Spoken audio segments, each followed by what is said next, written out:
1580. Yeah, that's a challenge. Take a look at yourself and make a change. All right, well, we're on a climate justice mission around here. As you know, it's one of the main things we're focused on this year. Actually, it is the main thing we're focused on this year at KBLA Talk 1580, our climate justice initiative. And I'm so pleased to have this conversation as part of that. Not only what can we do as individuals, what is being done, and how can we, the collective, be part of making these efforts successful. And I think that is a real challenge and a real thing. Joining me in the studio, a couple of folks that can help us understand some positive trends and what we can do to support them and know more so we can do better. Denis Obiang he's an electrical engineer, a power engineer manager of transmission planning.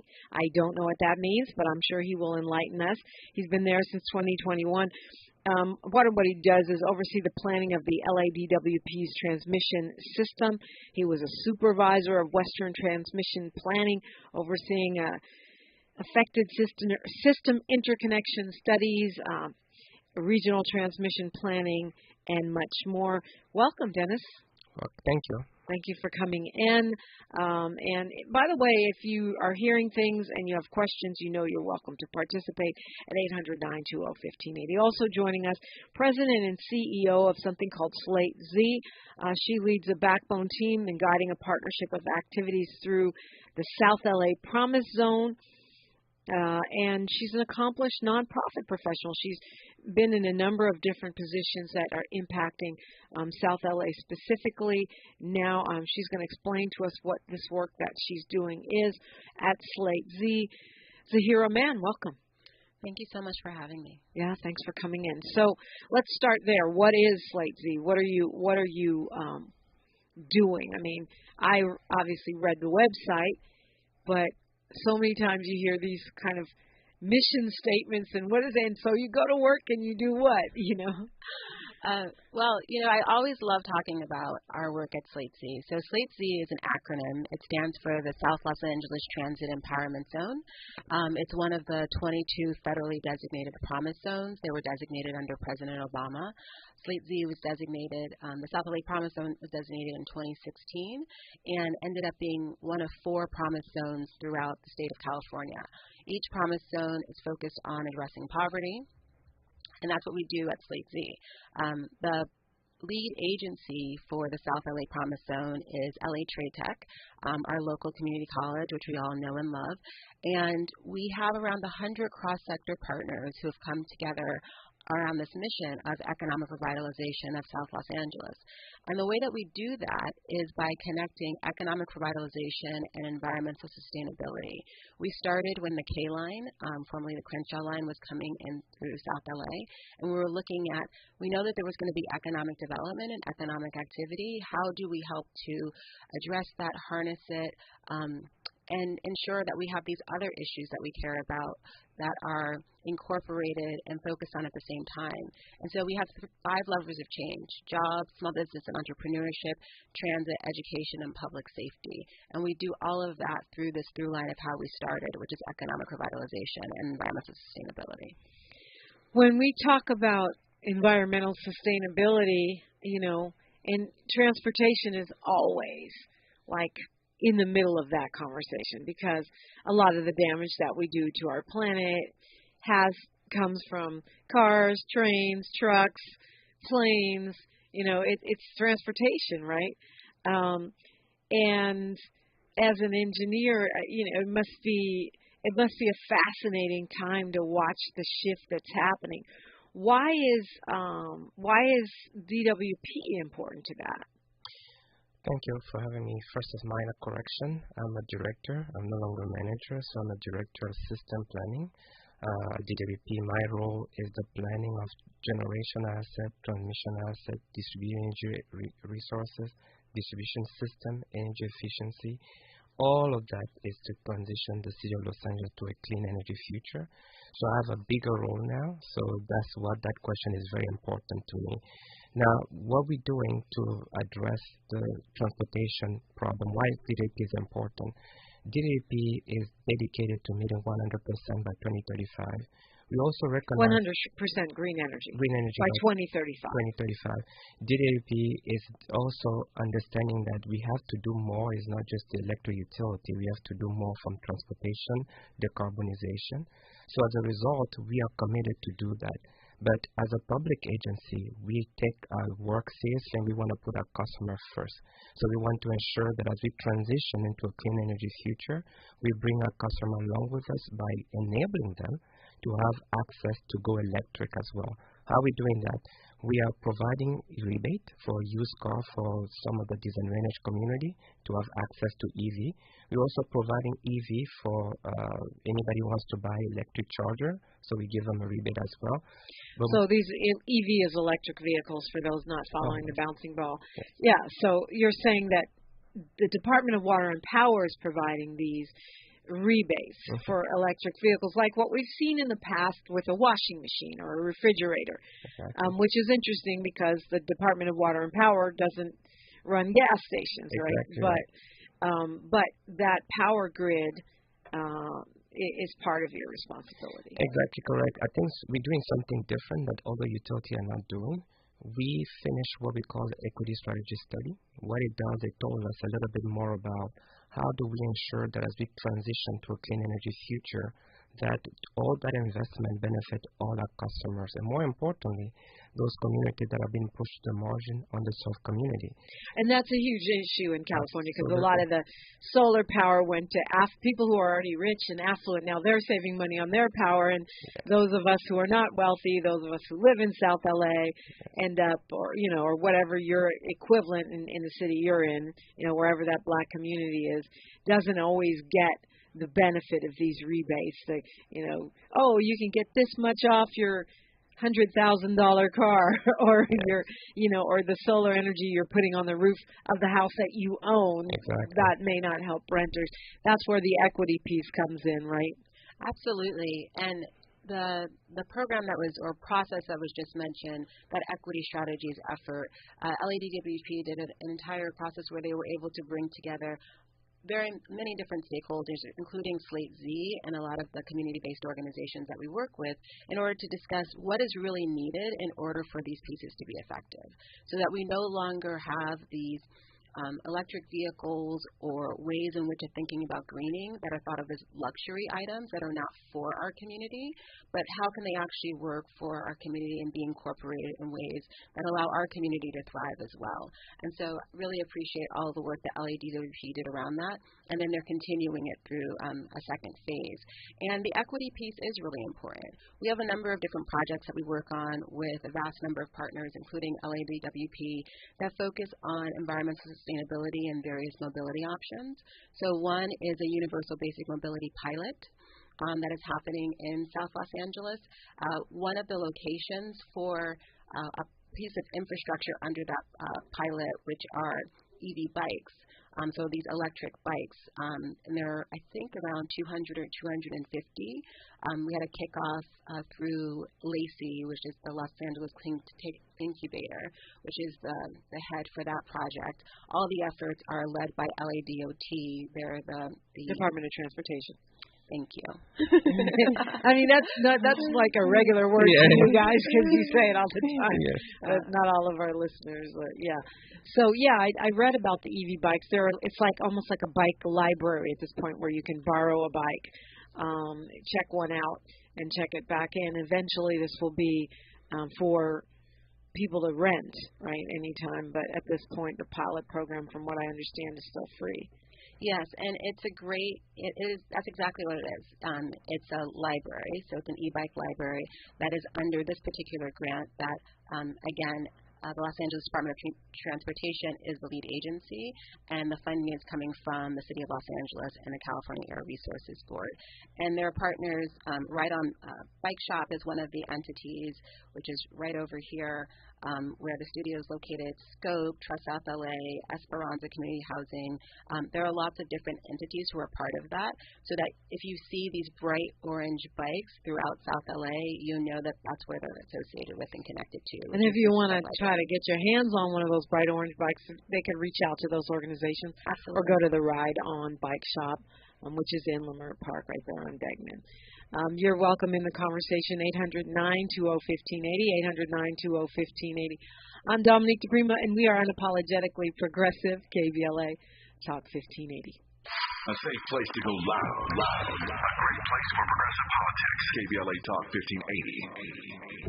Even though LAUSD projects they will grow their reserves to $6.27 billion by July, they continue to shrink the budgets at our schools. Many critical programs and key positions for student support are at risk. This May 7th at 4:30 p.m., join education workers, students, and parents outside LAUSD headquarters at Beaudry Avenue and West 3rd Street to demand LAUSD stop shortchanging our schools. For more information, visit utla.net. Ooh, I'm so ready for this weekend away with my girl. Hey, hit the road. How about some free gas? Free gas? How? Drive in Febreze car for some serious freshness, and you can win gas for a full year. Visit Febreze.com to learn more. Say less. You may not win, but you're going to have a fresh smelling whip. Thanks, DJ Fresh. Now how about some music? Hey, yo, this next one goes out to new Febreze car for giving you a chance to win free gas. No purchase necessary. Must be 18 to enter in 73124 for rules and how to enter. Visit Febreze.com. So you just used bug spray in your home. Now what? Well, between the waiting and waiting for things to dry up and keeping your family away from the mess, it hits you. You could have used Zevo. Unlike other bug sprays that stick around, Zevo goes from kill to clean in seconds. Plus, it's safe for use around people and pets when used as directed. Zevo, people-friendly, bug-deadly. Watch out! You got me! The galaxy is safe once again. In the pretend universe, kids play with pretend guns. In the real world, it's up to us to make sure they don't get their hands on a real gun. If you have a gun in the house, keep it locked, unloaded, and stored separately from ammunition. Safe gun storage saves lives. Learn how to make your home safer at endfamilyfire.org. That's endfamilyfire.org. Brought to you by End Family Fire, Brady, and the Ad Council. Thanks for waking up with Dominique DiPrima on KBLA Talk 1580. And Denis Obiang, an electrical engineer and director of transmission planning here, along with Zahirah Mann, president and CEO of Slate-Z. And we're talking about green tech, right? This is part of our climate justice conversation, which is a year-long commitment this station has. I suspect it's going to go beyond this year, because so many times when we talk about green technology or how we can get to that zero transmission, those goals to make sure that our planet can sustain human life, we don't think about black folks. We don't think about our communities, which is ironic because our communities are actually impacted more than others by where we are right now. The other thing we don't see a lot of is, at least I don't, but maybe I'm not looking in the right places, Dennis, is black engineers and folks in that green tech space. Are we missing the boat here? Well, yes, I think in general we are making a lot of progress. I agree with you. There is a little bit of disparity in terms of the proportion of how we dispatch the resource in our community. But I do believe that DDAP is well positioned to make that correction. To your point, we believe at DDAP that climate injustice is real. And DDAP wants to be the change to making that difference by ensuring that we provide access and turn that injustice into equity. I think one thing that I want to note here is that as we learn from equity strategy study, we're going to change the way we deliver program because of that study show us the light how to do it. For example, we're going to develop a screening criteria that say before I develop a program, I need to ensure that all the community are served. I need to ensure that those that are underserved communities have equal access. That's important. For example, during the study, we found out that most of our customers don't have access to EVs. They live in multifamily home, and those that live in a residential area, they can't even afford the electric panel that they need to upgrade to add EV, which costs between $7,000 and $20,000. That's a lot of money. You're talking about like a charging station? No, just the electric panel. At home you have an electric panel. Oh, I panel. got you. Your own electric, your individual electric panel. Add the cost of the car. Add the 20,000 panel, then add the EV charger. Right. It's impossible. It becomes, right, a financial barrier to going electric, yeah. So what we decided, we took, armed with that information, we went back as engineers to the drawing board. We said, how do we give access? Because a huge population is trapped, not a family home. Those that are residential don't have access. What if you don't live in a city of Los Angeles? You happen to travel through or visit a friend. Where would you go? So we decided to build electric vehicle station across the city of Los Angeles, like a gas station, in all neighborhoods, making sure that whether you live in a wealthy neighborhood or you live in a low-income neighborhood, you will have equal access. I think by doing that, we're sending a signal to mom and pops in the kitchen sink a table when they make decisions about when they're going to buy their car. If they see an EV charger across the street, they say, I know where to charge. Now I can make that economic decision. Plus the rebate we're offering them for used EV car, plus the rebate we're offering them for charging station. I think if they charge at home, they can charge across the street. That's what we want to be at. So that if you live in the city of Los Angeles, you're visiting a friend, you don't have to feel like, oh, where should I go? You know where you're going to go. More importantly, we're doing that to ensure that that rate affordability is key here. We want to offer that rate the same way you pay at home, is the same way you're going to pay on the street. The difference between DWP and for-profit organization is that margin they add on top of the electricity. So if you charge for DWP, we may charge you 21 cents. But if you charge to somebody else, we pay them 21. They pay 21 cents for DWP. Then they have to add the margin to recoup that investment. That's where you see EV charger. When you charge, it costs about 48 cents, 68 cents. They vary, but we don't want to do that. We want to ensure that all our customers, whether you live in the city of Los Angeles or you work in the city of Los Angeles, you have equal access with flat rate, cheaper than ever. And, this is maybe a little sidebar, but I just want to ask I hear conservatives saying, oh, no, there's chargers going up everywhere and, and the rebates and we're in the president and the governor encouraging us to go electric. We're being forced into electric cars. How do you respond to that? Does either of you have? No, that's a very good question, but I think it's not that we're being forced. It's just that we want to provide equal access and opportunity. Let me say why it's very important.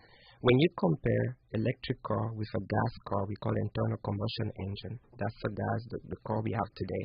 They are two different machines. For example, the electric vehicle has less parts. The gas machine has more parts. That's a lot of maintenance that you have to incur. That's come out of your pocket. You have to do oil change every, 3 months. That come out of your pocket. The electric vehicle, you don't have to do oil change. Second, the cost of energy to charge is cheaper than the cost of gasoline. Look what's happening today. $6, $7, $5, it goes on up and down. That makes a difference between riding a car or taking the bus.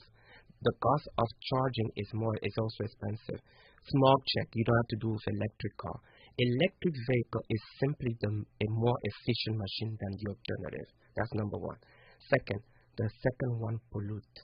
Earlier we talked about climate justice. The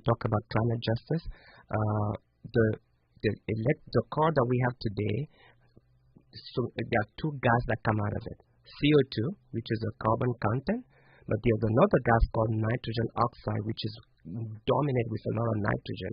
That gas is more toxic to our community. That's the one that causes a health problem.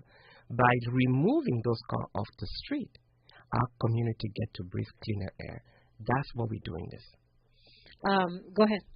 I would also just add that, two other pieces. Part to the pollution piece is that we've already know that low-income communities and communities of color have been inundated with pollutants for years. Right.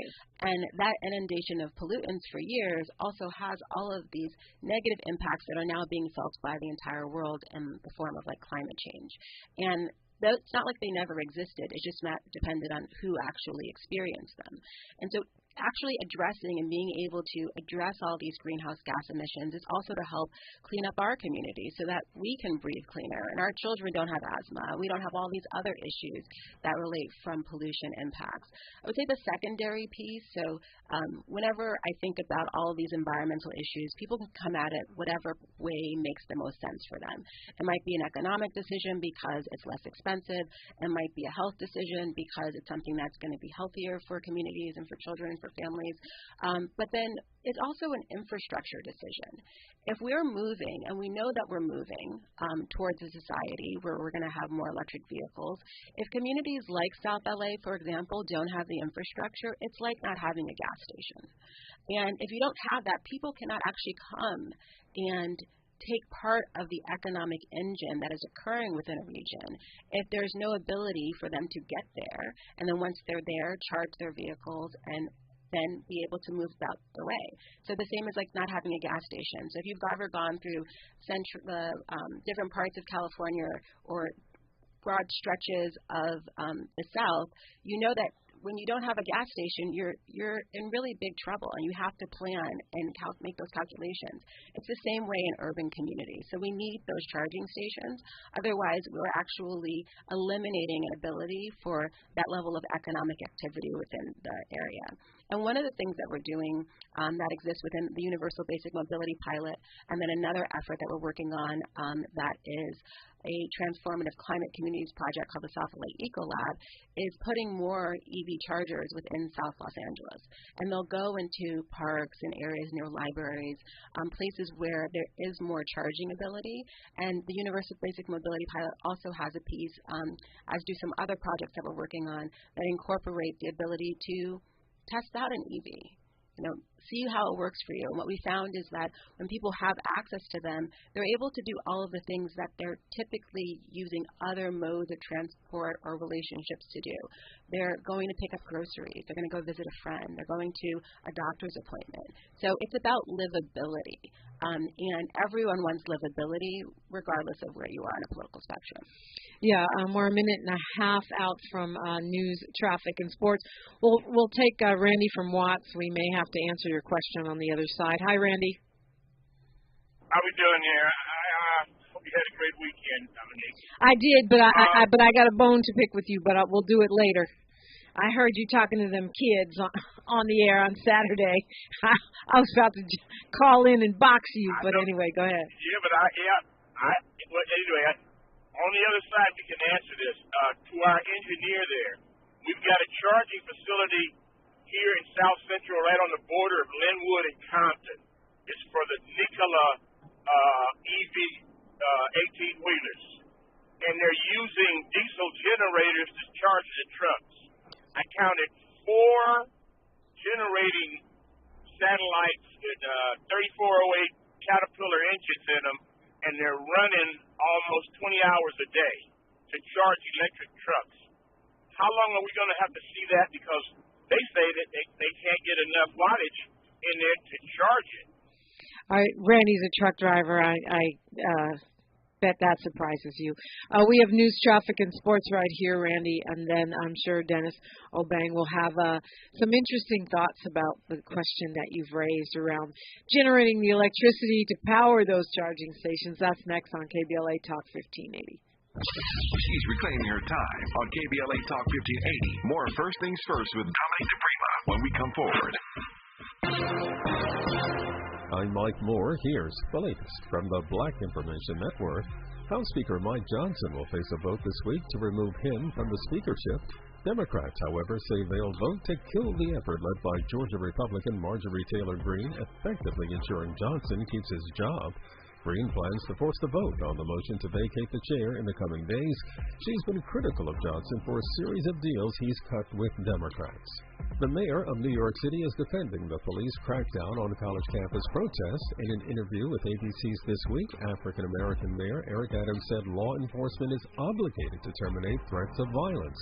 Cops broke up an anti-Israel encampment on Columbia University's campus recently and also cleared a building that was taken over by protesters. And that's the latest. I'm Mike Moore from your 24/7 news source, the Black Information Network and BINnews.com. Need money for the holidays? Avoid the yikes before Christmas. Hurry into Jackson Hewitt for a holiday loan on your tax refund, up to $1,000. Early refund advance offered to eligible clients. Application required. Finance charge applies. Loans by Republic Bank. Details at jacksonhewitt.com. This is the KBLA Sports Minute with Ray Richardson. Clippers owner Steve Ballmer does not want to see Coach Ty Lue go to the Lakers. Ballmer has instructed Clippers GM Lawrence Frank to start working on a contract extension for Lue. Lue has a year remaining on his contract, but Ballmer is making sure the Lakers don't get a chance to offer Lue and the Clippers a buyout settlement. Lue's name came up as a potential candidate for the Lakers job after Darvin Ham was fired on Friday. Lue said he would prefer to stay with the Clippers. Lue has led the Clippers to the playoffs in 3 of the 4 seasons he's been with the team. They were in the Western Conference Finals in 2021. The Black College World Series starts Wednesday in Montgomery, Alabama. 16 teams will converge in Montgomery for the 3-day tournament. Albany State, Savannah State, and West Virginia State are among the participating HBCU schools. No debates, no speculation, just the info you need. That's your KBLA Sports Minute. I'm Ray Richardson. More news, opinions, and conversations when we come forward on KBLA Talk 1580. To shrink the budgets at our schools. Many critical programs and key positions for student support are at risk. This May 7th at 4:30 p.m., join education workers, students, and parents outside LAUSD headquarters at Beaudry Avenue and West 3rd Street to demand LAUSD stop shortchanging our schools. For more information, visit utla.net. Life can throw unexpected challenges our way. Black families need support. Children require safe, loving, temporary homes. Research shows that children in foster care thrive best when they remain in their own communities. The strength and love within the Black community can provide a sense of belonging. We need your help to consider opening your hearts and homes. Contact fosterlakids.org today or call 888-811-1121. Again, 888-811-1121. Become a foster parent today. I have diabetes. I'm at risk for pneumococcal pneumonia. I have asthma. I'm at risk, too. If you're 19 or older with chronic conditions like asthma, diabetes, COPD, or heart disease, or are 65 or older, you are at increased risk for pneumococcal pneumonia. Ask your doctor or pharmacist about Prevnar 20, pneumococcal 20-valent conjugate vaccine, a Pfizer vaccine that can help protect you against pneumococcal pneumonia in just 1 dose. Even if you've already been vaccinated with other pneumonia vaccines, Prevnar 20 may help provide added protection. Prevnar 20 is approved for adults to help prevent infections from 20 strains of the bacteria that cause pneumococcal pneumonia. Continued approval may depend on a supportive study. Don't get Prevnar 20 if you've had a severe allergic reaction to the vaccine or its ingredients. Adults with weakened immune systems may have a lower response to the vaccine.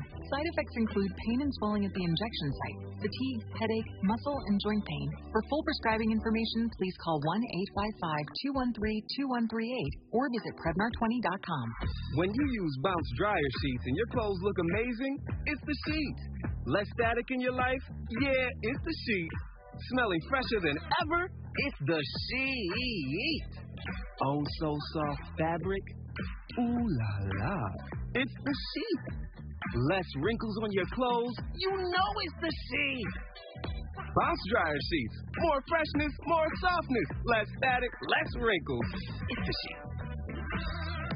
Getting quality employees to fill positions in your company is essential, but finding those people can be a major hassle unless you use ZipRecruiter. ZipRecruiter makes finding quality people a breeze.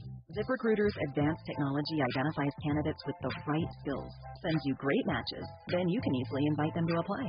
4 out of 5 employers who post on ZipRecruiter get a quality candidate within the first day. See for yourself. Go to ZipRecruiter.com/free to try ZipRecruiter for free. That's ZipRecruiter.com/free. Find a righteous range, and don't be afraid to say what you see. For KBLA Talk 1580. We are, and we're on our climate justice mission. We are talking with some very knowledgeable folks here about green technology and also how do we incorporate that into our communities, Black communities specifically, BIPOC, if you want to call it that. Zahirah Mann is president and CEO of Slate-Z. Denis Obiang, director at DWP and an engineer, and Randy from Watts, who's all about the truck drivers and advocating. I'm not mad at that. Talking about the charging of the big trucks, and we went into news, traffic, and sports. But I know you have your answer ready. Absolutely. Good morning, Randy. That's a great question. That's something that we are struggling to try to figure it out. There are two issues here. The charging of the big truck, there are technology challenges because the truck is such a heavy-duty truck. It takes a different type of energy. Two approach that we were contemplating: do we use hydrogen fuel to decarbonize that truck, or do we use battery? The verdict is not out yet, but right now we have evidence that battery seems to be one of the solutions for semi-truck. But as you know, battery represents 40% of the cost of the truck, and the battery is still very expensive.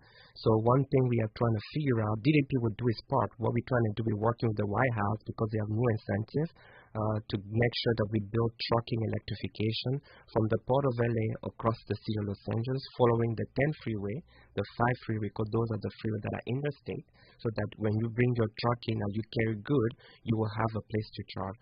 But the question you ask is still important because truckers, about 80% of the trucking industry is individual truckers that run those individual companies. They may not have access to those trucks. That's still very expensive.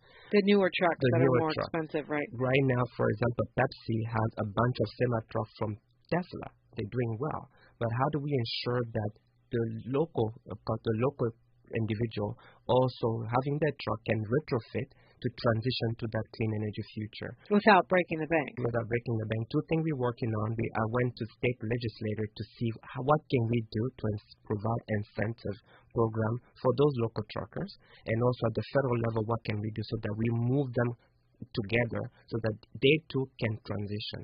So it's really a one-for-all solution. I would say, Randy, hang in there. I think there are a lot of things happening and more to come.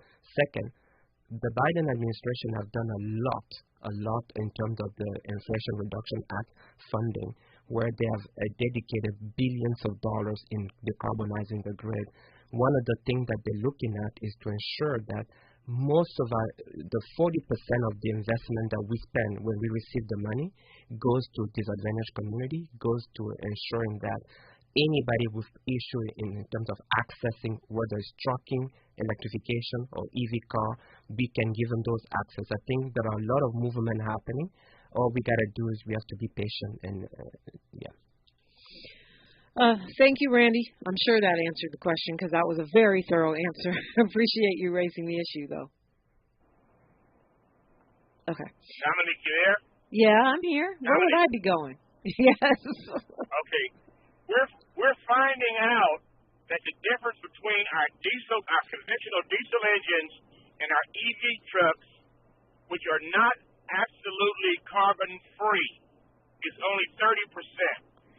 We're not creating nitrous oxide with the EVs, but the carbon from the brakes and the tires are going off the charts. Okay, got it, Randy. These are the talking points he always brings. But I looked it up. The tires do pollute quite a bit, creating the tires, right? Yeah. Not in that when you brake on it, they also pollute. That's what he's referring to. Right, the dust or whatever it is that comes out. What's being done about that? I mean, that happens. The thing about it, Randy, is that happens from the tires of any car because all of our cars have tires now. So what you're talking about is reducing emissions. It still reduces the fuel emissions, right, which is a step in the right direction. But is any technology online that looks like it can take care of the tire problem? Not at this moment, but what we do believe is that the NOx from the engine is most of the pollution. So that's the problem. The NOx from the engine, the conventional car, is where most of the pollution are. Let me give you a statistic. 5% of the electric fleet are heavy-duty car, and they pollute 80% of the total. That's a lot. So what he's talking about is correct. The truck going to be a second phase, but it's a minority of the pollution. And one thing I want to add, CO2 has a global impact. NOx is a local impact. So we want to get rid of the NOx from your car because that's what makes the asthma, the health problem, not necessarily CO2. Interesting. Zahirah Mann, when I look at Slate-Z and you're talking about revitalizing South LA, by moving residents to economic opportunity. You're not just talking about climbing up a proverbial ladder. You're talking about literally people being able to move around to where the opportunities are, right? Yes, we're talking about fundamental transformation. And I think that that's also one of the pieces that is very present right now when we discuss climate justice, is that right now we're in this moment where we're entering into this climate resilient economy. We're at the beginning of an economy that's fully forming, where there will be this layer of how we're addressing environmental issues. And even as we look at that particular piece, there have been a lot of different parts that we've worked on at Slate-Z, relationships with different entities who are coming in buildings so that we are able to get local hire in terms of jobs, lots of different pilots, like the pilot I mentioned in terms of universal basic mobility, to see what are the different transit and transportation options people can use and how does that provide them access to things like jobs, education, and childcare. How are all of those pieces coming together? But also when we think about this climate resilient economy, how are we actually setting up our community so that we're entering this economy at the first tier of it? So I've been working on environmental issues for nearly 30 years. And in that time period, I've gotten to see the evolution of our environmental justice policy. I've gotten to work on that in places like New York and Louisiana and California.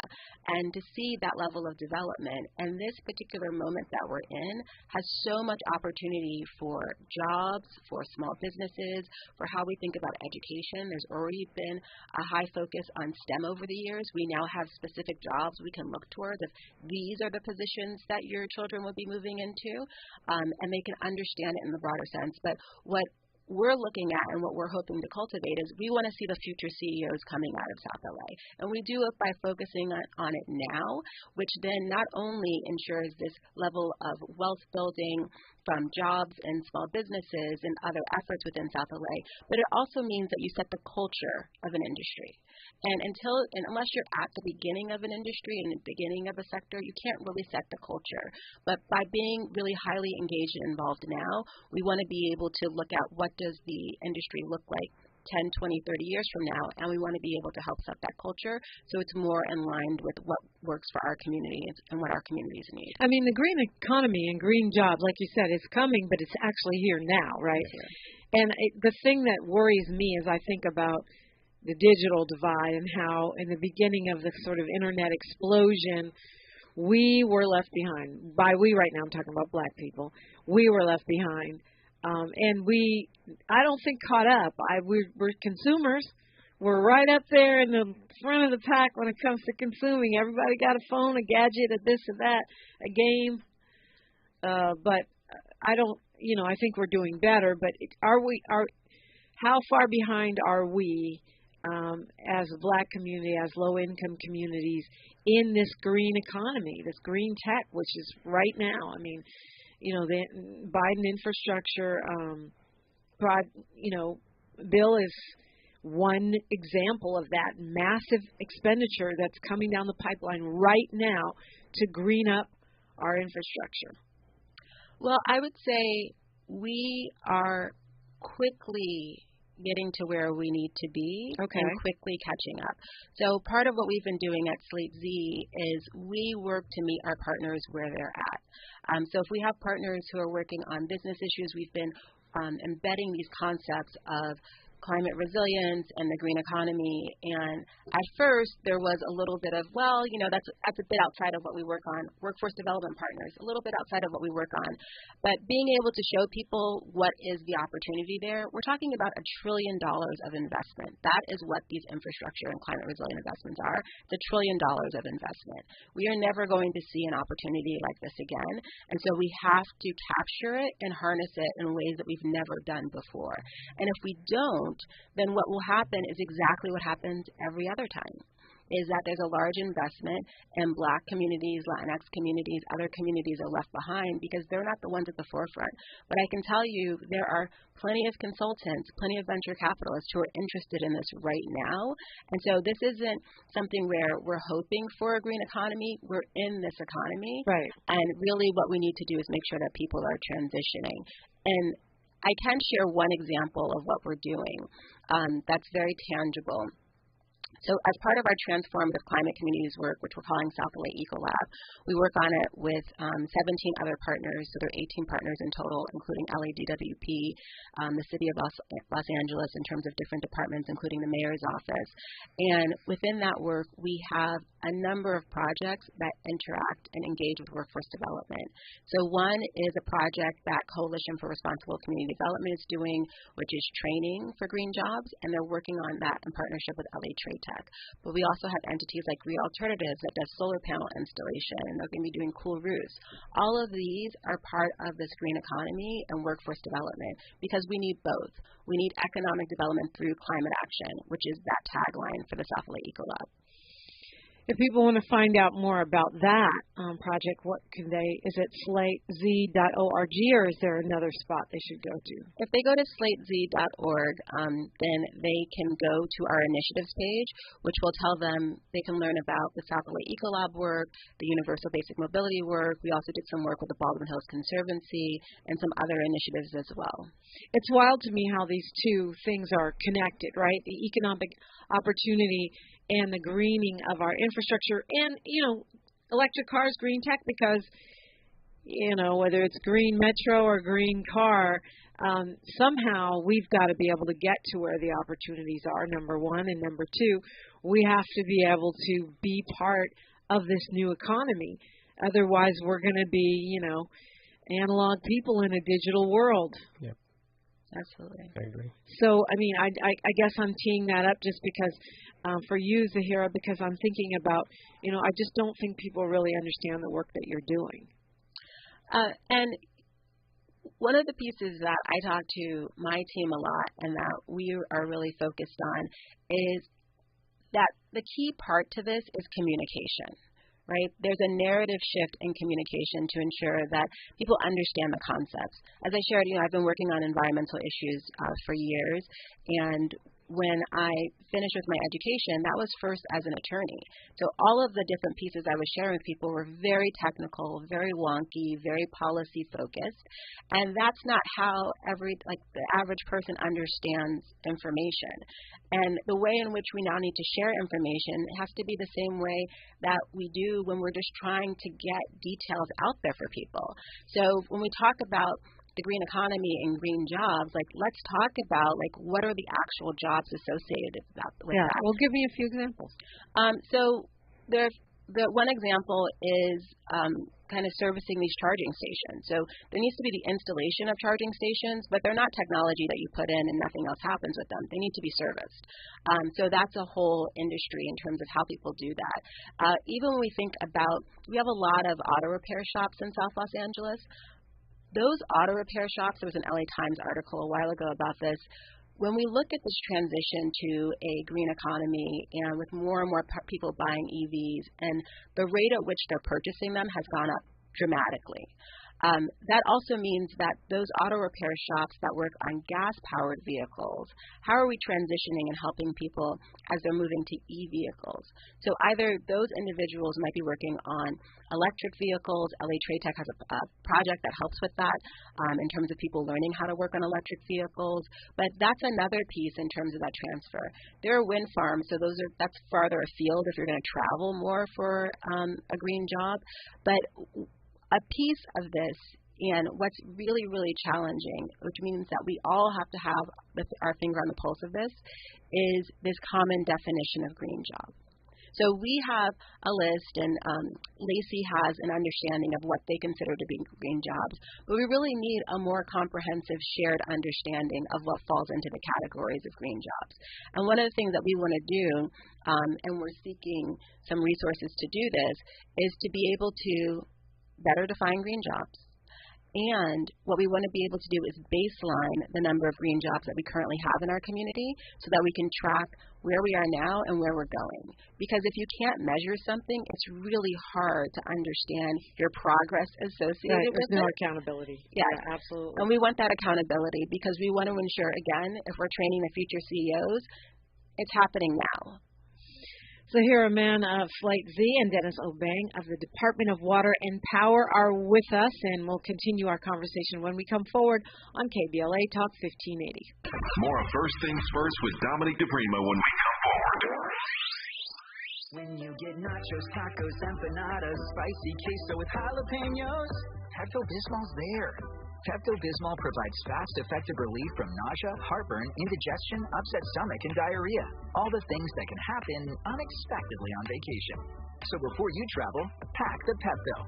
Pepto-Bismol. When you have nausea, heartburn, indigestion, upset stomach, diarrhea. Use as directed. Keep out of reach of children.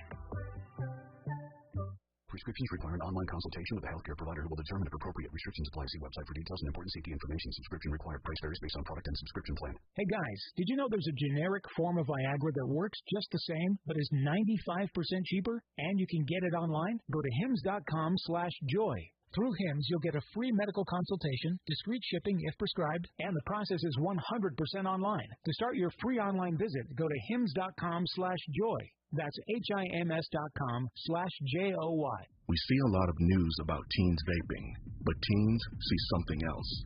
Videos on social media that glamorize it and downplay the dangers of nicotine. How can parents talk so kids will listen? Use facts. 1. Nicotine can rewire teens' brains. 2. It can make teens more anxious. 3. Changes to the brain can be permanent. So even when it hides behind a new look, nicotine is brain poison.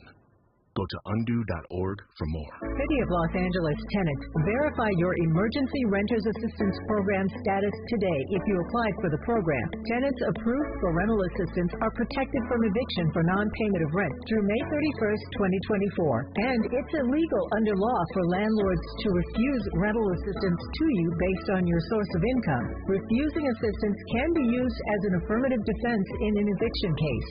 So check your application status now at housing.lacity.org. That's housing.lacity.org. Be informed, be protected, be at home. Sometimes I struggle to get to sleep. My body's out for the day, but my mind is still running. So I take ZQuil. ZQuil, the world's #1 sleep aid brand, has a range of non-habit-forming products to fit you and your family's needs. Invest in a great night's sleep for the best you tomorrow. I'm awake and ready to take on anything. Better days start with ZQuil nights. Explore our products at ZQuil.com. Use as directed. Keep out of reach of children. Without the ones like you, who work tirelessly to keep things running, everything would suddenly stop. Hospitals, factories, schools, and power plants, they all depend on you. No matter the weather, emergency, or time of day, you're the ones who get it done. At Grainger, we're here for you with professional-grade industrial supplies. Count on real-time product availability and fast delivery. Call, click Grainger.com, or just stop by. Grainger, for the ones who get it done. Sometimes we lose, sometimes we win. Sometimes we try to fit it all in. Sometimes we don't know what's in store. Sometimes we find what we're looking for. Sometimes we're rolling easy and free. Sometimes 1 and 1 makes 3. So much to love along this ride. That's why Nationwide is on your side. Nationwide Mutual Insurance Company and affiliates, Columbus, Ohio. The conversation continues right now with Dominique DiPrima on First Things First. And it's a fascinating conversation. I could easily spend another hour with you guys because the conversation towards news, traffic, and sports is riveting. There's a lot of pushback sometimes. We're talking with Denis Obiang from the Department of Water and Power. He is an engineer, Zahirah Mann, President and CEO of Slate-Z. All the reasons why we can't get an electric car, but a girlfriend who bought one and gave it back because she felt like she was always running out of charge. No, that was 5 years ago. Maybe that wouldn't be the situation now. But you were saying you just don't think we're tapped into the fact that this green economy and this green tech is here right now. Yes, I think that there is a misunderstanding and misinformation, and I think our job is to demystify that myth that the green economy is here. What are we doing at DWP to do that? I think we're doing more stakeholder engagement, talking to the customer, talking to stakeholders. And also, I talked about earlier about the EV hub that we are building in the city of Los Angeles. The first thing we do, we reach out to faith-based organizations, like local churches, like 60 churches at once, to talk about the building electrification EV hub in their community. We asked for partnership. We told you if you have a parking lot, we can lease it for you. You make money, but at the same time, we give access to your constituent and the community to charge. It was positively taken, and we're working on that journey with them. That's a lot of infrastructure that are already out there we can tap into. I want to return back to green jobs. I think earlier we talked about what does it mean to green jobs. For DDP, it means good paying jobs that are also green, so that resident of Los Angeles, if you live in disadvantaged community, you can take care of your family and thrive. They look like electrician. They look like EV charger fixture or repair. They look like renewable energy installation, solar panel installation. I can go on and on. These are new jobs that are coming. And guess what? DDP is excellent in training. We partner with local school. We partner with an apprenticeship program to recruit them and train them. One of our programs today is called Utility Pre-Cross Trainee. It's so successful that we hire from the community working for a local 18 union, that we have 2,000 people in line waiting to get into the program. Oh, that's amazing. So Congrats. those are the kind of program we want to emulate and do more, but the public have to know that they exist. Molly Bell says she has 12 solar panels, a new roof, attic, check for asbestos, and she said Edison called her yesterday and she got a rebate of $126. Go, Molly Bell. Zahirah Mann, you drill down a little bit more in these last few minutes on the Eco Lab, if you would, and why we should be tracking that. Yeah, so the South LA Eco Lab is a project that's a transformative climate communities project that's funded by the California Strategic Growth Council. We're one of many of these types of projects throughout California, and there are 18 partners working with each other on 11 projects and 3 transformative plans. And it really comes from 8 years ago, the community wanting to look at pieces that were greening and sustainable within the community. We worked on a planning grant and then eventually received this grant. And as part of it, we'll have charging stations, e-bike library expansion, solar panels, cool roofs. Oftentimes what happens when you're doing these installations of solar panels is that the roofs need to be repaired, so we have some cool roof funding in there.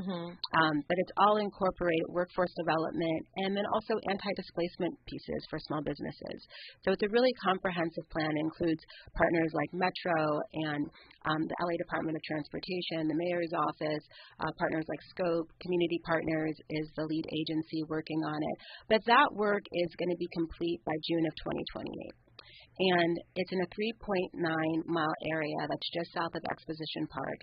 With the funding from the Strategic Growth Council, which is $35 million, we're leveraging another $20.6.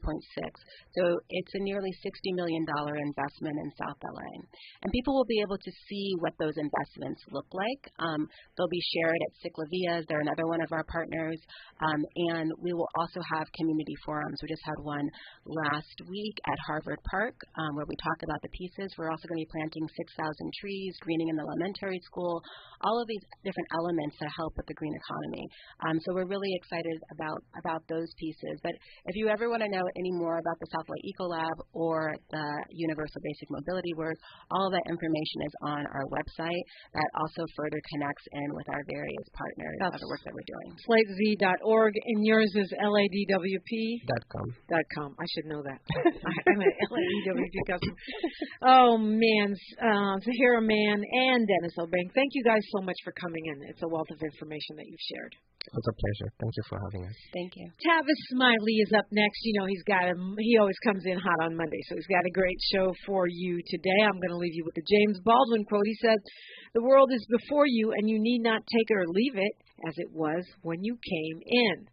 I'm Dominique DiPrima. History is now, and we are making it together. Until tomorrow, one love. KBLA 1580 Santa Monica. I'm Mike Moore. Here's the latest from led by Georgia Republican Marjorie Taylor Greene, effectively ensuring Johnson keeps his job. Greene